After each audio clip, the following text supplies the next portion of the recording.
part 2 of an interview with Greg McCarron on Trump, Zionism, and controlled opposition. Welcome to another episode of Our Interesting Times. It's my pleasure to have Greg McCarron on the show. Greg is the co-host of the Antedote podcast. He does that show with Jeremy Rothe Kushel. Is that a weekly spot you do? We try to do it weekly, at the very least bi-weekly, on a weekly basis. We've been having some relocation issues. We've been busy a lot, so we haven't been doing it every week, but technically we host every week. We post it on No Lies Radio. Oh, so you have a life outside your podcast then? What? Yeah, yeah, I guess you could say that, especially Jeremy. Yeah, okay. Oh, especially, okay. Well, yeah, we have a life outside of our podcast, so yeah. Well, Greg, thanks for coming on the show. Thank you for having me. And, well, you're certainly welcome. And, well, tonight, first talk about your show, Antedote. I want to give the audience maybe an idea of what you do with that show and maybe pick up from there what you want to talk about tonight. You said you talk about controlled opposition, the sort of this false left-right paradigm. The theory that's laid out in this article is that those who are elevated to positions of power within the black community, say those who make it to elite positions within government and media, what it is to create the facade that, see, we have equality, when in reality what these figures do is they go into government, they go into media, they go into these prominent positions, and they just continue to perpetuate the same agenda that has been instituted all along. And Yeah, because they're not really there. You don't see any real criticism of the importation of drugs courtesy CIA, like crack cocaine. No. I mean, there's some mention. I think it was obviously there was some publicity in the 90s with Gary. Yeah, Wells. I think Maxine Waters was brought attention to initially, but and then the moment it trailed back to Clinton and the Democrats, she lost interest in it. Oh, no, there you go. And now you look at her now; she's just a borderline raving lunatic at this point. Yes, but she's rich. But she's rich. She is rich, but it's even funny. I was even looking through. I was at a library, and they had the archives of a lot of these periodicals. I was looking through some Ebony magazine of all things from the '60s, and there's this big feature article about this black kid who made it to an executive position at Chase Manhattan Bank in Ebony magazine, which is the magazine, probably the magazine in the African American community is treating this like it's just a wonderful achievement. Like, see, he made it to an executive position at Chase Manhattan Bank. It shows what we can do. And like, when you really think about that, you think about just how nefarious of a propaganda piece that is. And but that's an example of what passes for success, and what passes for you're just perpetuating the same agenda that's always been in place. Now it's that we're getting piece of the pie now, and maybe we'll get a few people in positions, but the overall situation that we're in is not going to change. And somebody like King really was becoming somebody who I think was threatening that agenda at the end of his life, and he had to be taken out. And William Pepper has just so thoroughly documented all of that, and it's just, when you really think about it, I mean, it's absolutely evil, the depths that were done to really, at the end of his life, to stop this man from continuing to have a voice. And the way that his legacy is, the way that he's portrayed in the media as being the civil rights hero and all this and that, and meanwhile, just like with Kennedy, they're covering up the reason this man was killed, and they're telling you he's a hero. They're not giving you any of the reasons for things he really did at the end of his life, and it's absolutely sickening when you think about it, what was done and how this has been so twisted. Something like because if you look at Martin Luther King and his activism from the late 50s into the early 60s with the passage of the 1964 Civil Rights Act, the Voting Rights Act.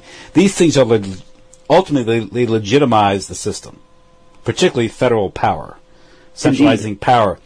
But when he gave that speech and he said the U.S. government, my own government, is the greatest purveyor of violence in the world today, that is undermining the legitimacy of the system. And maybe that is why funds that were used to finance the war effort to be brought home. Yes, and remember, it's almost like some of the small. If you listen to read the work of John Potash, and initially when I heard the theory that characters like Tupac Shakur were assassinated, thinking, well, aren't you exaggerating his importance? Why would the CIA or police departments care about Tupac Shakur, this rap artist? But it turns out that he was making real efforts in trying to bring peace to places like South Central LA by getting the Crips and the Bloods to get out of the arm and drug dealing and arms business. He was making some inroads. White America will laugh at that because they just think of these communities as being hopelessly criminal. But if he was indeed getting people to stop dealing drugs and stop dealing weapons, that upsets a lot of banking interests. And the same way that Martin Luther King would question the legitimacy of the Vietnam War and call out the government, U.S. government, for the murderous institution that it was and what it continues to be, that has severe financial consequences. And I'll throw out something now that applies to this, and this is just a theory on my part. Jeremy and I, we discussed this, I think, the show we did before this one. A theory that we've had that someone like Colin Kaepernick is very much being stage managed. And I'll say this for this reason because, now Kaepernick and the whole take a knee movement has become entirely politicized, and it's been turned into a battle of what we talked about earlier, where you've got the liberals versus the conservatives, and the conservatives are reacting to the disrespect of the flag and the disrespect of the country being from these rich, wealthy, millionaire football players who don't appreciate what they've been given, versus those who think they're taking a stand against injustice. But if you look at what he did initially, when Kaepernick initially took the knee for the flag before this was getting all this media coverage and stuff, you just look at some of the things he was talking about. He was speaking out against Trump and Clinton equally during the presidential election. He's saying he can't support either of them because neither of them have the interest of our people at heart. And to me, I get the impression just looking at him that I think it's very likely that his activism is being stage managed and manipulated, where I think that there are people in positions of influence that are, I believe, very likely could be keeping him from taking his activism in certain directions, keeping him from information that he would need to know to really make a difference. And I've theorized about that. We talked about that on our show and why we believe that. And so I think we're seeing parallels with that now with someone like King and then someone like a Colin Kaepernick. As I said, I don't know if it's true. It could just be entirely, he could have been an asset or whatever from the start, but I think there's a very good possibility that his activism's being manipulated to fit this narrative that the elites want to push rather than something that would actually threaten the system. And also the fact that it would get so much attention by the political establishment, and all of a sudden it's a huge issue. Now, who decides to make it a huge issue? The media does. So this is obviously created because if they don't cover it, it's not big news. And of course, I think the whole idea of the national anthem at a football game goes back to like 2009 as a program that the Pentagon paying the NFL to do this to boost recruitment, supposedly. So yeah. So no one ever thought about the national anthem at a football game. I never, Dave Zirin, the sports writer for The Nation magazine, he described the national anthem at NFL games having a long tradition going back to the glory days of Jersey Shore and Justin Bieber. But people are so triggered by it. Man, I've seen it in my own family. Wrestling game. They get so triggered by Colin Kaepernick. The same way they get manipulated by that. What was the mediocre quarterback for the Denver Broncos who said a prayer in the end zone or something? Oh, Tim Tebow. Yeah, Tim Tebow. And people start to fantasize about, and this is just complete obvious manipulation, but, sports and cultural programming, do you think there's a little cultural programming there with sports? Breads and circuses, you think? Yeah, absolutely. Totally. And also the whole, sports itself is so manipulated, and I think in many games, the games are massaged and rigged because gambling itself is such a huge part of sports now. In fact, I think total revenue in the United States for professional sports is like $25 billion, and it's estimated that gambling itself globally is $100 to $500 billion a year. And again, the whole thing of flag is when symbols become so important, it's a sign of sort of an insecurity, I think. It's almost like a man who makes himself overly muscular. It's a sign that his masculinity. Now we've got Judge Roy Moore. You familiar with Judge Roy Moore? Oh yeah, he's running the in Alabama who lost his seat, I believe, as the Chief Justice over the whole Ten Commandments thing. Yeah. Now he's come out and said that, of course this is just after he said 9/11 was caused because America turned away from God. He's come out and said that, that not putting your hand over your heart during the national anthem is against the law somehow, and that it's... I mean, what? It's like, what is this? Like, I'm paraphrasing, but I believe that's the headline I saw. Yeah.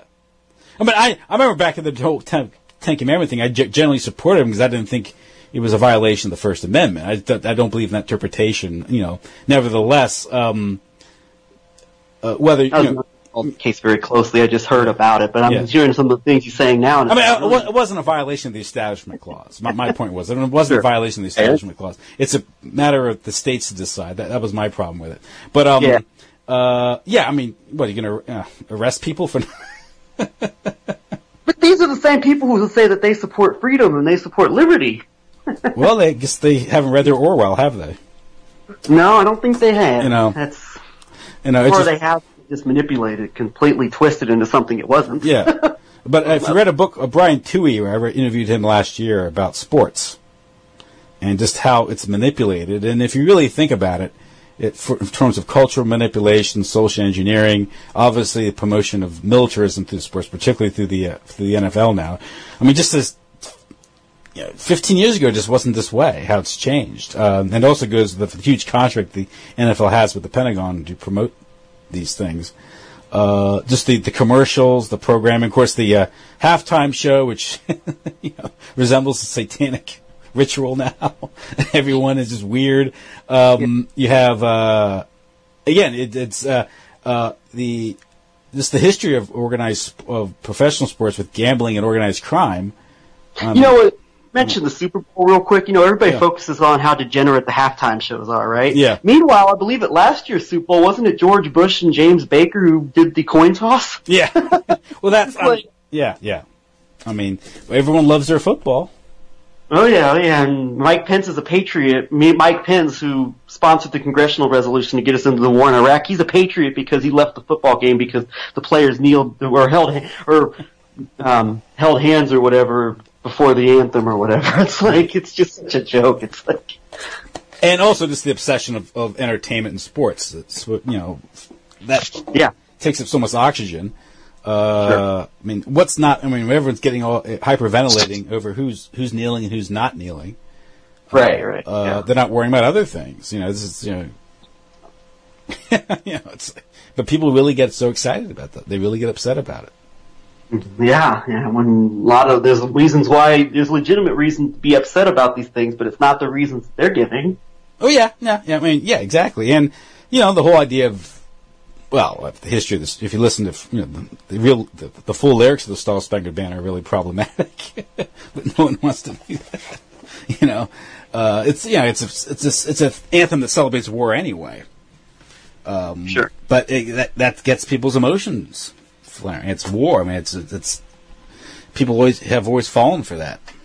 Yeah, people don't want to believe that they're what they've fought for and believed in their entire lives is a big lie, is a deception. Yeah. And amongst people who say parents and grandparents fought in the wars. I mean, that has a major effect on you. And it's very difficult to reach a lot of people with this stuff, and it's hard, but I mean, you just gotta be willing at some level to just question what you've been led to believe your entire life, and it's not an easy thing to make. People like us, I can guarantee you, we don't come to the views we have overnight, and it's not an easy thing to come to, and we don't spout so-called conspiracy theories because it's fun to. It's the last thing from fun to believe this stuff, and that's, I think, and it's got to get to a point to where more people will start to understand what's going on, but I don't know if that's going to happen, so I think that we just have to use our voices as best as we can to at least try to alert people to what's going on. Well, I mean, they build memorials for a reason, for wars, sure. And that isn't to honor the dead; it's there to propagandize the living. Kansas City's the National World War I Memorial, so. Does it say anything about J.P. Morgan and his connections to the banking, London banking, and the reason why we went to war was to bail out J.P. Morgan? No. The Iwo Jima Memorial here near Arlington National Cemetery, and you got this memorial, this iconic photograph, which was staged, by the way. Yeah, you've got the wall there too for the Vietnam veterans too. Yeah, and symbols. And the Vietnam one is more solemn. It's sadder because of the war itself. But World War II, no one ever questions. Well, why do we have 10,000 Marines on that island out there in the middle of the Pacific Ocean, dying and killing? Why were they doing that? No one really questions that. They just say, well, the propaganda is so prevalent that you can't even question the use of nuclear weapons on Japan. I mean, you can't even question that because it was necessary, because it was for the country and all that. It's like you can't even question that. That's just how prevalent the propaganda is. Mm-hmm. But you can't even question why your country uses nuclear weapons, and then we have the gall and the chutzpah to criticize other countries who might be developing nuclear weapons when we're the only country in the world that's ever used one. Of course, our greatest ally has hundreds of nuclear weapons, but no one brings that up. Oh, wait, are you talking about New England? No. Oh yeah. But but we're the only country in the world to use a nuclear weapon. We justify it, and then we tell other people that they better not even consider trying to have one. Well, listen. The deterrent against our threats against them. If we didn't nuke Japan, we'd all be speaking Japanese and German. Right. Like The Man from High Castle, that show. Very clearly obvious. And I could see in 5 years, and I hate to think of this, but I could see people years from now saying, although I don't think it would be a victory for us, I don't think it would be a successful for us, I could see people saying, well, if we don't go into Iran, we're all going to be wearing hijabs someday. I mean, we're all going to, Gotta fight them there before they're here, buddy. Exactly, yes. Rah, yes, we got to get them here, or else they're going to come here. Mm-hmm. And then if they don't come here, well, of course, the federal government and various NGOs will make sure they're shipped over here to places like Minneapolis, St. Paul, and and of course that's what's going on in Europe now with these. A lot of these are Jewish organizations that are funding this mass migration into Europe. Well, we can't talk about that. That's anti-Semitic. It's Even though Muslims are Semitic people. So yeah, we can't talk about that. Arabs are Semitic, but that's anti-Semitic to say that. Mm-hmm. And that goes back to what we were talking about originally about, of course, creating sort of I think Joe Atwell calls it a gladiatorial pit conditions, where these you have a sort of a demoralized, increasingly depopulated Europe. Being inundated with these foreigners of a foreign culture, everything, and obviously not every event has to be staged. Although I think some of them appear to be staged, false flag attacks. Yeah. But there's going to be enough incidents in these things where, any fool will tell you this is going to happen. This was the same thing that was foreseen here in the United States itself. So this migration north, and it's always Israeli intelligence, well, actually via Rita Katz as a site intelligence, always happens to be, people with close connections to Israel are always the first ones to identify that these were ISIS attacks. ISIS, yeah. I believe it was Israeli media's Israeli press that put out the reports that the alleged Vegas shooter was had a Muslim name and all that. Yeah. But then, I called into the Alex Jones show the other day. He had one of his guests, one of his fill-ins hosting for him, and I mentioned that, and he goes on about, everybody just always wants to blame Israel for everything. Meanwhile, they're blaming the left and Antifa for this Las Vegas event. But that's okay to blame the left, and to blame the Antifas, and to blame the Islamists, or blame whoever you want. Just don't blame Israel for anything. Mm-hmm. Mm-hmm. Yeah. And that's a large portion of what's going on with this control, right, is that the focus is on everything but Israel and everything but Zionism and everything but Jewish power. Well, it's strange because there's a lot of criticism at the same time, but they don't. I think you mentioned this. How some of the evidence suggesting Israeli involvement in 9/11 that's been uncovered. They were tailing the alleged hijackers to the final, up in the lead up to the day of the operation. You have, of course, you have the whole thing with Larry Silverstein and the and the authority, the Port Authority of New Jersey and New York. Yes. By the way, the head of the New York Port Authority in the lead up to September 11th, Lou Eisenberg, I believe, was very heavily involved in the Trump inaugural committee. I think he may have been overseeing the finances of the Trump inaugural committee. And Trump's talked about having a great relationship with Larry Silverstein, how terrific of a guy he is. I'm sure you could hear Trump in your head talking about somebody being a terrific guy. Yeah. And then Ronald Lauder, who's the head of the World Jewish Congress, who probably is the foremost Jewish member of like a major global Jewish organization that is defensive of Trump, who defends Trump, along with Morton Klein of the Zionist Organization of America. Ronald Lauder was involved with the Port Authority around that time as well. I believe he specifically specialized in privatization efforts around that time, and now he's heading the World Jewish Congress, and he's probably Trump's number one Jewish backer as far as defending him from allegations of anti-Semitism and all that. Mm-hmm. The Kushners, his son-in-law, the Kushner family, whose father is a convicted felon who has that horrible scandal where he tried to set up his... Yahoo talks about, Jared sleeping in Jared Kushner's bed when Jared Kushner was a teenager when he was prime minister in the 90s. And this brings into another aspect that doesn't really get talked about is that, and I can't prove this, okay? This cannot be proven. This is something that we've talked about on a lot of our programs, Jeremy and I. My gut tells me that I'm really coming to the belief that Hillary Clinton was actually the designated loser of this presidential campaign. I'm starting to believe that it was actually designed for Trump. When it's hard to prove that, like I don't have any. No, I know, yeah. But it does appear to me that if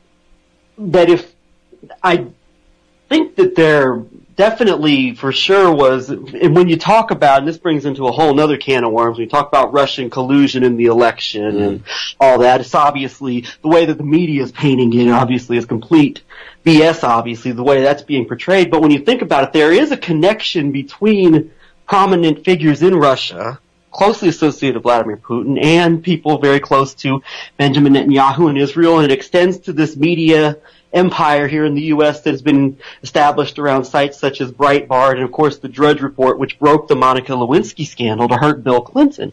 Netanyahu, I believe, probably hates the Clinton family because Netanyahu always saw the Clintons as a threat to his interests. And remember, Bill Clinton worked against Netanyahu to get Ehud Barak elected in 1999. Mm-hmm. And there's evidence that Lewinsky was actually an agent of the Mossad who was put in there to compromise Bill Clinton. And so I look at it, and I do believe that, there may not be anything to the Russian collusion as far as like Putin trying to steal American democracy or whatever. That's a complete fabrication, obviously.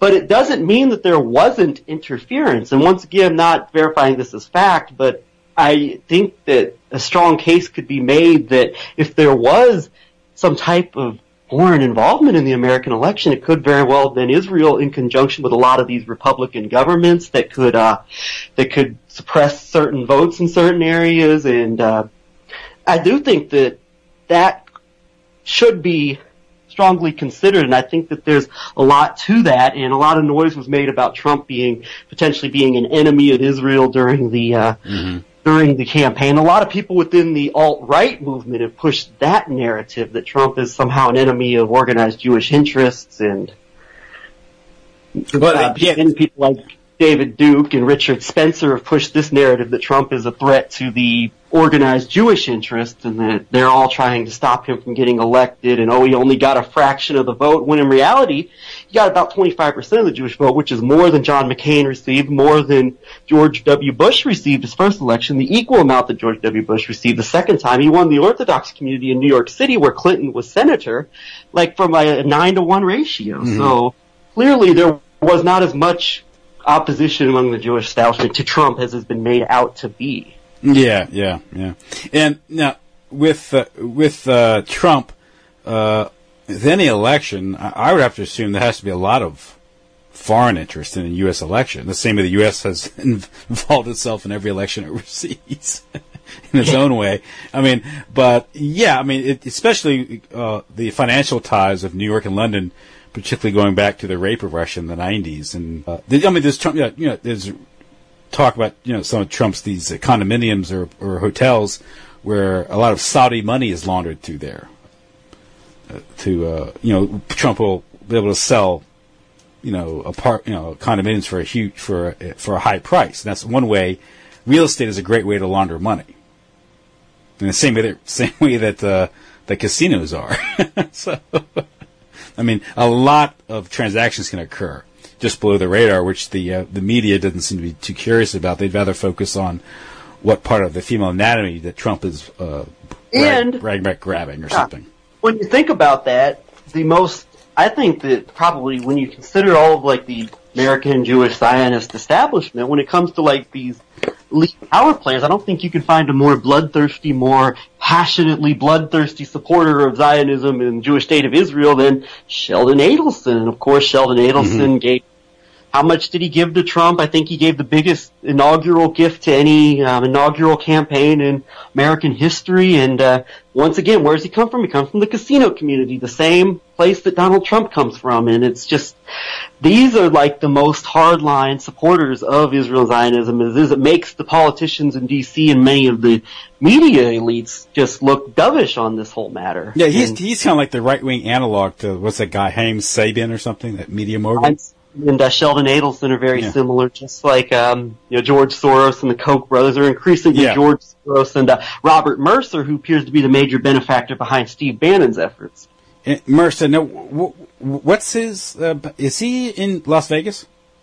No, Robert Mercer, I believe, is in the New York, New Jersey area. He made a company called Renaissance Technologies, but over the past decade or so, he's emerged as a major funder of GOP causes, and he is one of the major benefactors behind big infusion of money into Breitbart in recent years. He's most likely bankrolling Steve Bannon's campaign right now against the Republican establishment, and it was Mercer who basically I would recommend your viewers to a documentary put out by the Real News Network about the Robert Mercer and Robert Mercer's role as being Robert and Rebecca Mercer, that's Robert Mercer's daughter, as being the people behind Trump. And around the time of the Republican convention, there was a major shift in the Trump campaign, and I think a couple people were let out. I think Paul Manafort and a couple others were out of the campaign as being the heads of the campaign, and Steve Bannon became the head of the Trump campaign, and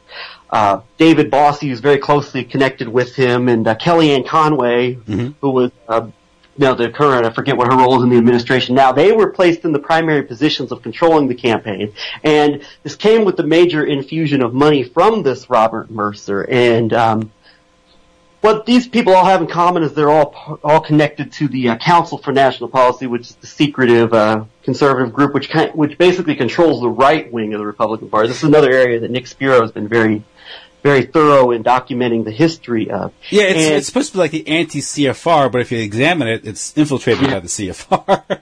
It really is. It really is. It's very much like a domestic version of the Council on Foreign Relations for the conservative side. And for the new right, people like. Yes. And they're very, very key in this whole new right, this control right. And I guess that the narrative is that Breitbart had initially been behind Ted Cruz, and a lot of these Council for National Policy connected people who have made up like the right wing of the GOP that's at war with the establishment, I use that in quotations, chose Donald Trump over Ted Cruz because they saw him as a better instrument to fulfill their agenda. And so this was, I think, was the key to Trump in the general election, was this shift in the campaign which took place after the right around the time of the Republican convention when Steve Bannon took over the Trump campaign. And he basically fed through his connections at Breitbart, where he had been CEO and he's CEO again. He basically gave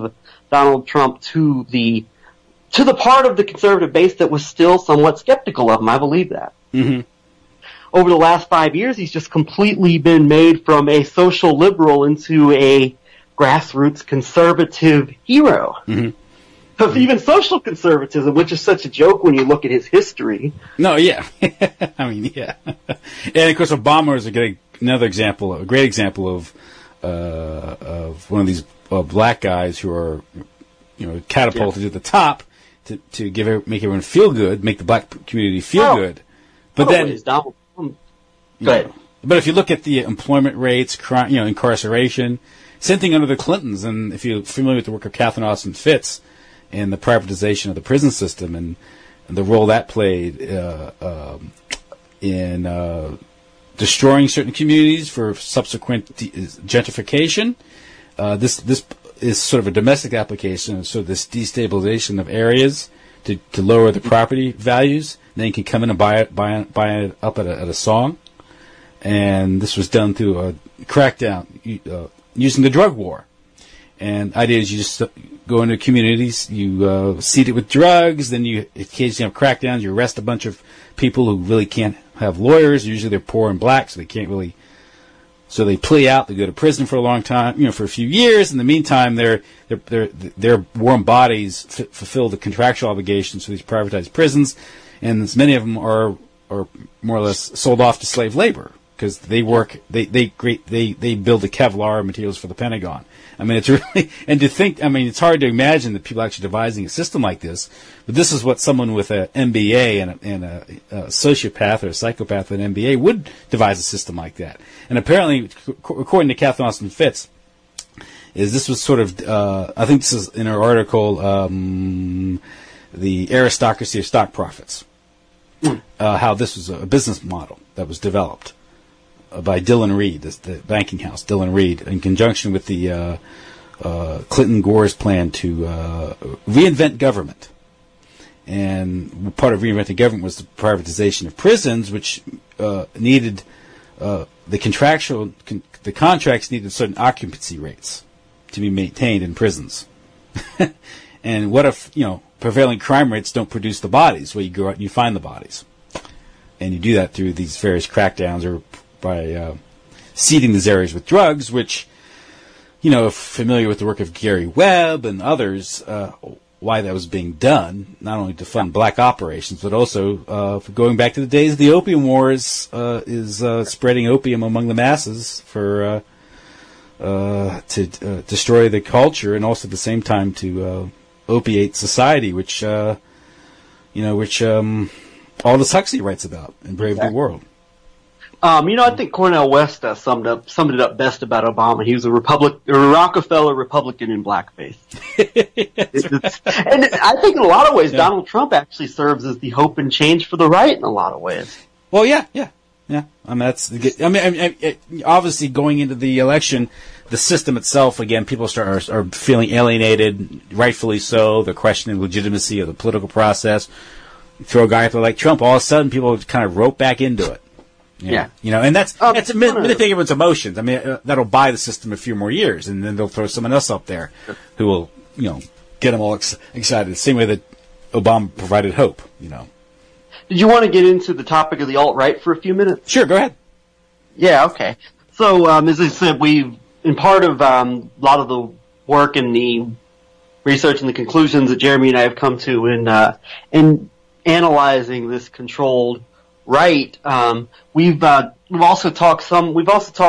some conversations about the alt-right, which is because if you've been paying attention to the war within the conservative base, that basically the pro-Trump base has been split, and what makes up much of the pro-Trump base has been split into two categories. You've got the alt-light, and you've got the, quote, alt-right. Mm-hmm. Now, the alt-light are the openly pro-Zionist, pro-Israel fanatics, like people within the Breitbart community and those closely affiliated with Alex and InfoWars, and people who have been promoted and elevated to positions of prominence through that network, like Mike Cernovich, for example. They're the alt-right, Milo Yiannopoulos, that crowd. They're openly Zionist to the point of fanaticism and pro-Israel.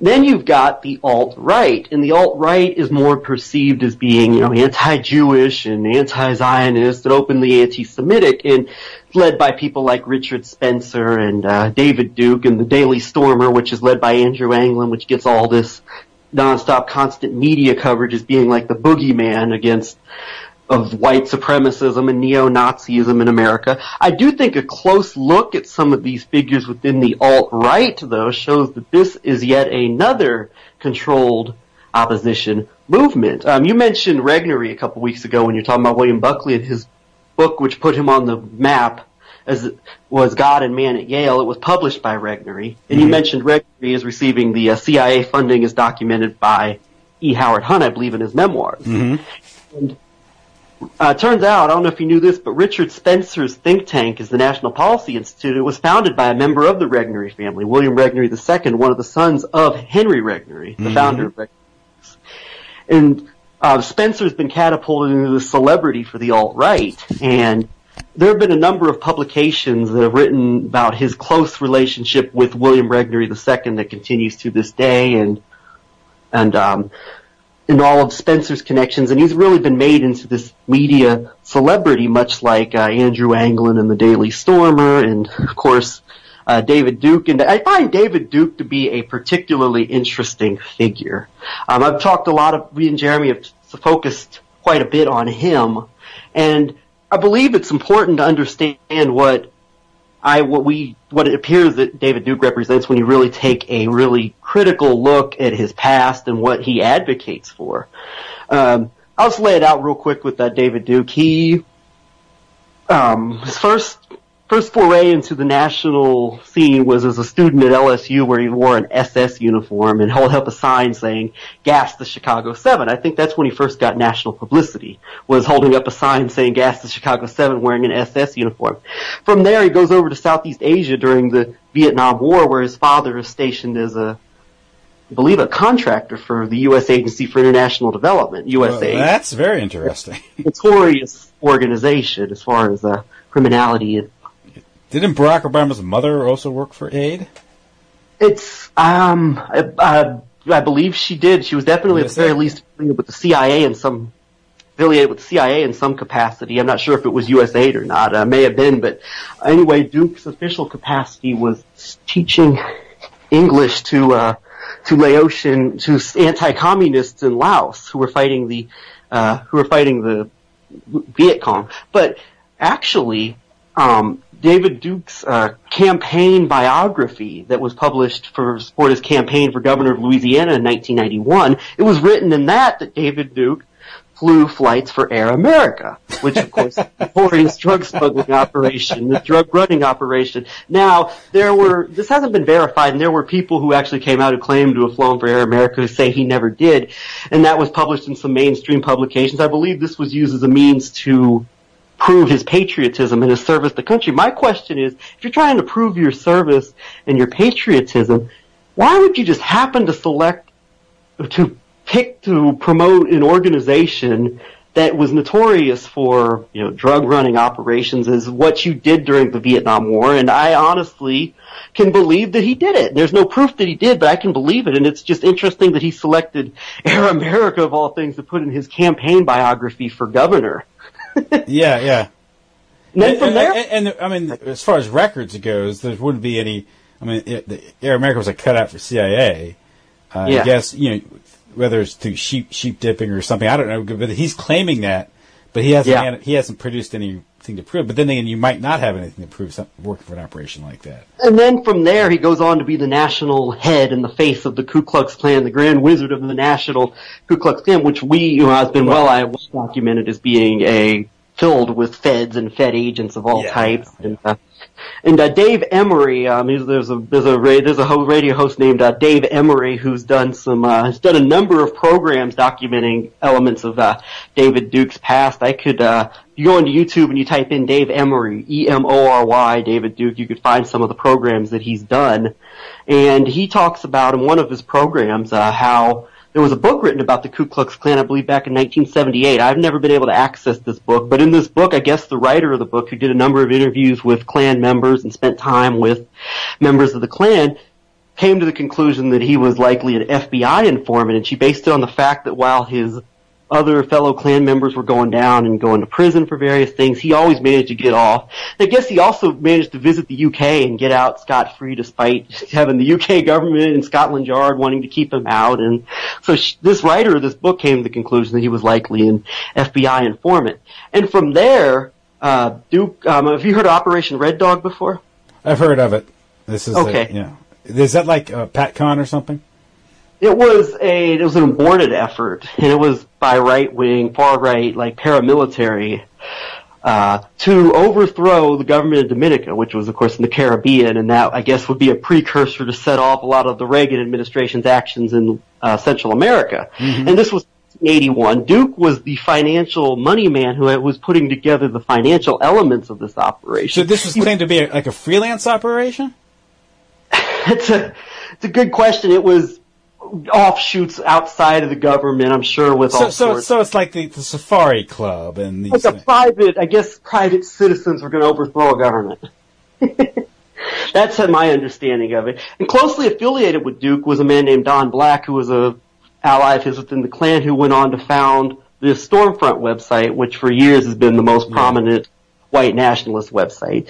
Anyway, the operation fell apart, and but Duke was the money man for this. And the host I mentioned before, Emery, he's laid this out, very, very detailed breakdown of Operation Red Dog and the factors involved in it and the people involved in it, particularly David Duke. And so that's his background. And then from there he goes on to be a prominent Senate and gubernatorial candidate. And then most recently he's recreated himself in the media presence as a household name with the rise of Donald Trump. You remember the controversy over Trump refusing to he wouldn't disavow David Duke. I'm sure you've heard about that. Yeah, Trump claimed he didn't know who he was or something, if I recall. Yes. Yeah. Where that came from was David Duke on his radio show, hosted by Jeff Rense, or owned by Jeff Rense, his media outlet, which I think is another shady character. Duke was on his radio program saying that, or he's on the Rense network. Duke has his own program on there, and he said that not voting for Trump is treason to your heritage as a European. So treasonous to your European heritage to not vote for Trump. So he gave basically the media the ammunition to use to lump Trump in with Duke. And a lot of people would say, well, this is designed to hurt Donald Trump. And I think much like the whole CNN thing, I think that in a strange way this actually benefited Donald Trump. And the reason why I say that is because it gave the desired reaction, I think. It caused that base of the population that supports Duke, that supports white nationalism, all this, to get behind him. And then the portion that already believes that are like abhorrent, that think that, they're horrified by someone like Duke, but they support Trump, it buys into the persecution narrative that, Trump's being persecuted by the media and we have to support him. And so just before Charlottesville, most recently, this is Duke's most recent foray into the media spotlight, is just before the Charlottesville rally with all the chaos that broke out, just happens to have cameras in front of him as he makes the statement that the rally in Charlottesville is the fulfillment of Donald Trump's campaign promise. So I believe he's a very key figure in getting the dissident right behind Donald Trump, and Duke has never, ever been on the record talking about these connections that Trump has that we've discussed tonight, that other people have discussed. None of these figures in this alt-right that have any type of major platform have discussed any of these connections. They're so anti-Jewish and so anti-Zionist, yet they're not discussing all of these connections that Donald Trump has, these hardcore Likudniks and supporters of the most right-wing, most fanatical Israeli policies, both domestic and foreign. Well, I think Richard Spencer actually endorses. Richard Spencer has said that he admires Israel. I think he actually called himself a white Zionist. Yeah. Yeah, so it becomes, I think with David Duke, a lot of people will think of this as a strange comparison to make. Jeremy and I have talked about this, that David Duke and Noam Chomsky are very similar, and I'll explain what I mean by that. Whereas you've got Noam Chomsky who obviously covers up for Jewish power, like he completely plays gatekeeper and keeping people away from understanding Jewish power and how Zionism works and all that, with his activism where it's not the Jews, it's not the Zionists and all that. David Duke, I think, zeroes in on Jews to a point to where it just sounds obsessive and where it turns people off. And what Duke and Chomsky have in common is that on the major issues when it comes to the John F. Kennedy assassination, when it comes to September 11th, when it comes to, secret societies and major think tanks and the role in shaping society and shaping everything that goes on in our world. They have nothing to say about those topics, and they're very, very silent about them. And I've told you earlier that David Duke's been on the record saying that the Rothschilds are irrelevant and that they have no power or influence, that they're from the past. They don't have any relevance in our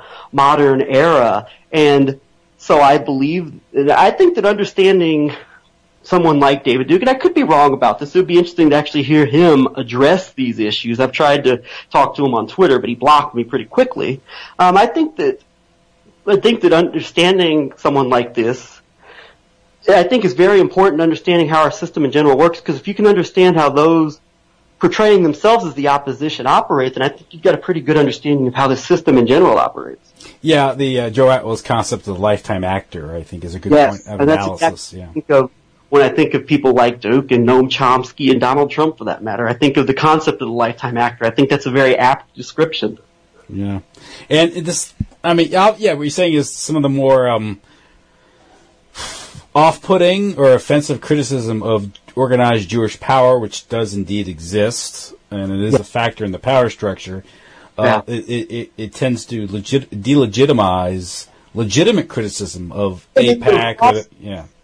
And in the process, you're taking focus away from, say, September 11th activism or the very real machinations that go on behind the scenes with these organizations and these think tanks that are very much affiliated with a lot of these more Masonic type deals. And you get the real power structure that really runs the world, which is very, very, very much Jewish elements, obviously, that are very influential, but it's not just Jews, and it's not just that. And his whole shtick is that it's just the Jews, and it's just all this and that, and that they're dominating. Like, for example, let's take this Harvey Weinstein example. And, what is his MO? All he wants to talk about is the fact that Harvey Weinstein's Jewish, and that this is Jewish behavior and all that. Meanwhile, the real scandal is that this is something that is just, it's as American as apple pie within the Hollywood culture, what people like Harvey Weinstein are doing, and yet his whole focus is Harvey Weinstein's Jewish, so he's bad. And it's like... And also, it tends to... You have this... this feminist narrative being played out. When avoiding the what Hollywood really represents, what it is. That's what both sides doing. And I think that this is a very much a controlled narrative, and there's been some Mike King at Tomato Bubble, who publishes the Anti-New York Times. I think he's put together a convincing, maybe it's not true, but a convincing case that this is very much a manufactured event, that perhaps some of the people that that perhaps this was a takedown by various elements within, like, the right arm of the power structure against the known liberal like Harvey Weinstein, who was and it plays into this narrative of dividing the population against it. Because now you've got this manufactured outrage that Hollywood's so liberal, and the reason why Hollywood's so degenerate is because it has liberal values. And meanwhile, you've got the other side, which is the progressive side's pushing the whole idea that, this is just an example of male privilege, and women are the victims, and this is male privilege, and we got to stop male privilege. So you've got another paradigm here, another manufactured event designed to divide the populace against each other. And you either fall into the trap that, it's liberalism that's bringing down society, or it's this male privilege and it's this horrible men treating women like this. When meanwhile, most of these people that are in Hollywood and the media, they know that this stuff is extremely prevalent within Hollywood. I'm sure they've known a lot of these people that are now wringing their hands and in condemnation have known what Harvey Weinstein's been doing for decades probably, yet now they're so outraged about it and they're using it to fulfill an agenda. And then you get the David Dukes and the trolls like Andrew Anglin of the Daily Stormer, who only thing they seem to care about, Harvey Weinstein's Jewish, so he's bad. Yeah. So it's just a completely manufactured. Meanwhile, you can't talk about Donald Trump being connected to the most hardcore Likud supporting purveyors and promoters and those who carry out the most hardcore right-wing policies that define Israel and the Jewish state. You can't talk about that, but you can talk all day about Harvey Weinstein being Jewish. You can talk all day about how the Jews are, the Jews are destroying our society, but you can't talk about how the guy who you say it's treasonous to not vote for is literally been associated with the most hardcore Jewish Zionists his entire life. You can't talk about that. Well, you have to, to do that, you'd have to get into sort of the details of this this criminal syndicate that runs the world.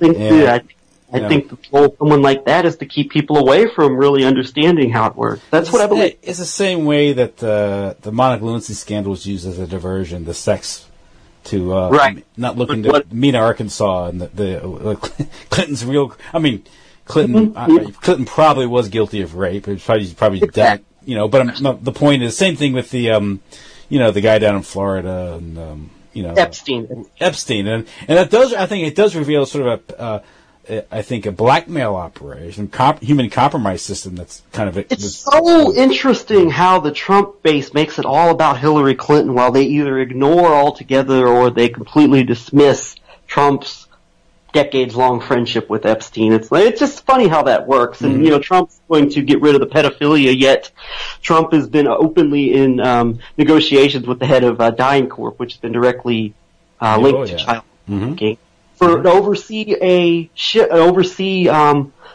restructuring of the intelligence agencies. You can go in, there are some mainstream articles detailing the negotiations at Trump, but supported by Steve Bannon, by the way, Mr. Populist. Yeah.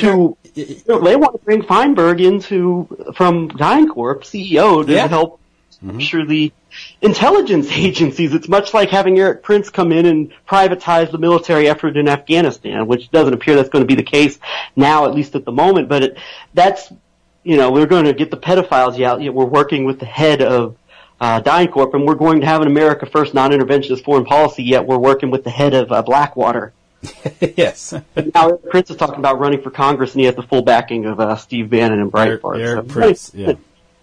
So, I mean, it's something else. It really is. Really?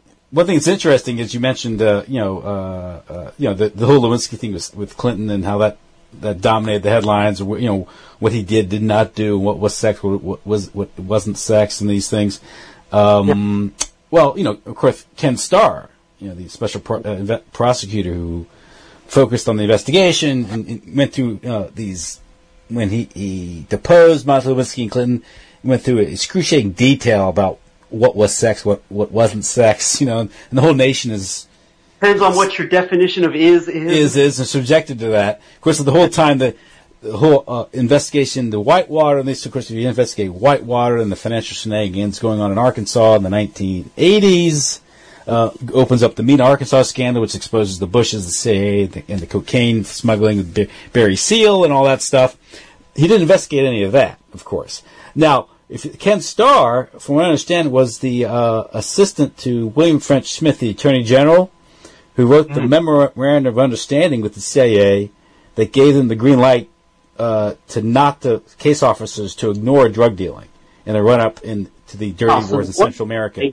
Any of that stuff during the Lewinsky scandal. Yeah. No one. And Ken Starr. So what was Ken Starr's true job? And of course, Ken Starr is the great nephew of Cornelius Vander Starr. Wow. Which it was CV Starr, which became AIG. Oh, wow. The ties that bind you together, yeah. So kind of like you mentioned Vander Starr. It's kind of like Anderson Cooper of CNN being directly related to the Vanderbilt family. Yes. Yeah. You see how it works. But you mentioned, of course, the Zionists and these things.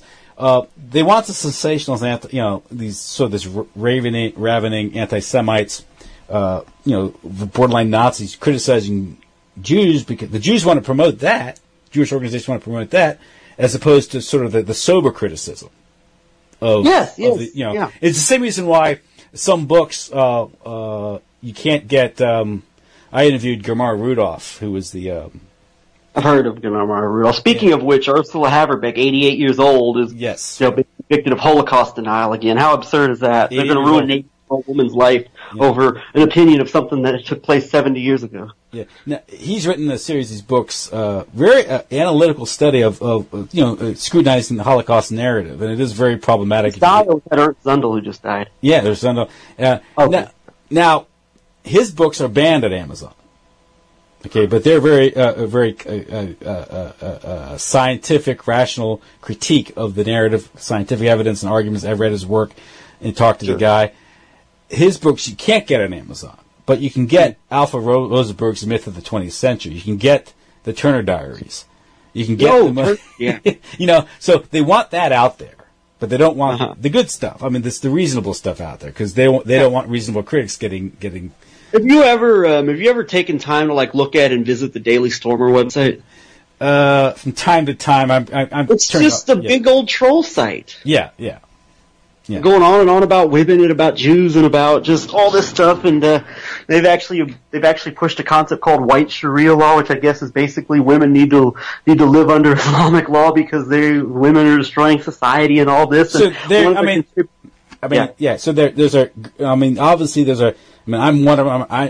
a critic of feminism and its origins. I think that itself is controlled opposition, very destructive to the family. But then again, the reaction to it is the Playboy culture, which is promoted by the same power structure. This is all dialectic. When you see this reaction, it's like nobody's going to take that seriously, but they're the ones that get the publicity in the media. No. But it's funny because if you look at the Zionism, a while back I had Ry Dawson on the show, and we were talking about the Zionist cabal at the New York Port Authority. He focused when we were talking about it, and he gets into all these names and how the Port Authority of New York and New Jersey have been taken over by these Jewish businessmen working, the Kushners. What was the name? Lou Eisenberg, Ronald Lauder of World Jewish Congress appears to have been involved in that whole operation. Yeah. Now, it's kind of funny because I'm going to test this out. That's sort of a microcosm of what's happened in the United States in general because if you look at Zionism, its history, it dates back to the British Empire and Lord Palmerston and British Freemasonry being used as an excuse to somehow get access to the Middle East. And Zionism itself has served the Rothschild interest. And the Rothschilds? Well, the Rothschilds, they came to power primarily in the early 19th century. There's the whole thing with Waterloo, but through banking and things like that, and the increasing indebtedness of the British aristocracy. So much so by the 19th century, because of debt, that the Rothschilds have been able to pretty much take over the British state for banking interests. You can say the Rothschilds are sort of shorthand just for banking interests. They're the dominant banking family. But for ones who know, they became the dominant banking family in Europe. And it's hard to separate Zionism from the British Empire, nor is it you can't separate from British Freemasonry, because British Freemasonry was the British Empire. It was it was the takeover of the lodges in the 1720s, and the Freemasonic system was used as sort of a technology for subversion and secrecy to engage in intelligence operations, subversion on the continent, and these things. And so it fanned out throughout the world. So this is sort of a method of running the world, so to speak, and also the ability to engage in high-level criminality and malfeasance without getting caught. It's organized crime, whatever. The mafia runs on very similar principles, supposedly. So it's not hard to conceptualize. This is the way you really do business and how you run the world, way a criminal syndicate would run the world. But nevertheless, here it's a question of, was Zionism a tool of British Freemasonry or British Empire, and has the tail begun to wag the dog, so to speak? Because in the United States, you had the same problem. You had the WASP dominance, the WASP elite running the CIA and these things, skull and bones. But then in the 60s and 70s, you sort of have the decline of WASP power and the rise of Jewish power, particularly after the Six-Day War in 1967. And so now, is it, now that maybe Zionism has become more prominent lately, because people pass, Nelson Rockefeller, John D. Rockefeller III died, now you have these people die off, and then a change occurs. And if you look at the Port Authority of New York, the Port Authority of New York and New Jersey was originally utilized by the Rockefellers, namely to build these monstrosities called the Twin Towers.